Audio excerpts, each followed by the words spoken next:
ছেলে মেয়ে উপযুক্ত হলে বিয়ে করায় দাও। বলে যদি দরিদ্র হয় খাওয়াবে কে? তা আল্লাহ বলেন ইউগনিহুমুল্লাহু মিন ফাদলি, বিয়ে এমন বরকতি জিনিস, আমি স্বামী স্ত্রীকে ধনী আমি আল্লাহ বানায় দেব। আরে তোমাদের পক্ষের কথা সুবহানাল্লাহ বললে আরেকটু জোরে বলো, লা হাওলা ওয়ালা কুওয়াতা ইল্লা বিল্লাহ।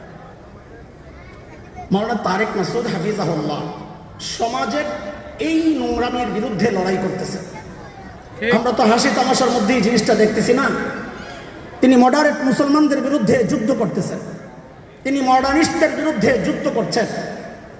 সেই যুদ্ধের আমরা তার সাথী হতে পারি নাই, কিন্তু তার সহযোগী আমরা অবশ্যই আছি, সাপোর্ট আমরা করছি, যেন সমাজ থেকে অশ্লীলতা, অবৈধ সম্পর্ক এগুলোর মাটি চাপা পড়ে আমার কোনো বোন সমাজের এই সমস্ত বাধার কারণে না খেয়ে না থাকে, আমার বিধবা বোনটা একটা আশ্রয় পায়, আমার ইয়েতিম বোনটা একজন বাবা পান, একজন ইয়েতিম সন্তান তার বাবা পান।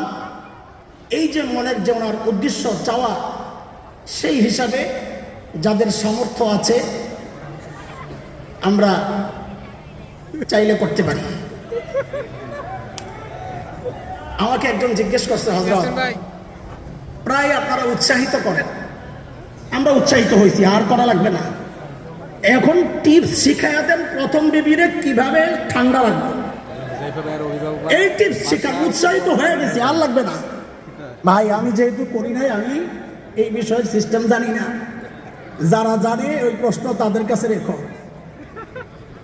আমি এই বিষয়ে আর কথা বলতে চাচ্ছি না, আমি শুধু আপনাদের মাথার চিন্তাটা একটু ঘুরাইতে চাচ্ছি যে মাওলানা তারেক মাসুদকে আমরা যেভাবে চিন্তা করি ওইভাবে চিন্তা না করে তিনি একজন সমাজ সংস্কার